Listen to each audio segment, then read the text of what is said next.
11h27 ce matin, un nouveau satellite, le Sentinel-5P, est lancé depuis ce cosmodrome russe.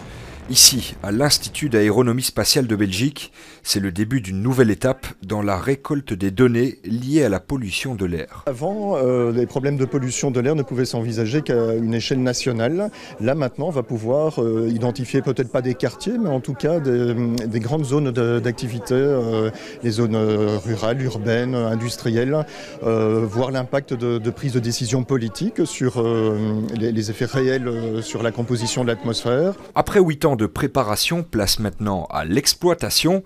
Pendant 8 autres années, Sentinel-5P, via son instrument de mesure nommé Tropomi, photographiera le rayonnement du Soleil réfléchi par la Terre et son atmosphère.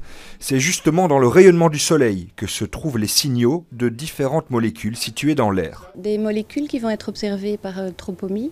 C'est des molécules qui nous aident à observer la qualité de l'air. Donc on a l'ozone troposphérique, on a l'ozone, le formaldéhyde, le NO2 et les gaz à effet de serre, méthane et CO. Une des spécialités de l'Institut d'aéronomie spatiale fédérale, c'est la cartographie des gaz, comme ici, sur cette carte. Cette carte vous montre une distribution globale du formaldéhyde. Le formaldéhyde est assez connu comme polluant. Vous avez ici un exemple typique de production de formaldéhyde par des feux de forêt en Espagne. Chez nous, en région parisienne, ce sera plutôt par le transport. L'enthousiasme est présent grâce aux nouvelles possibilités qu'offre Sentinel-5P. Les premières données seront récoltées en avril 2018, un nouveau pas dans l'étude d'une meilleure qualité de l'air des villes.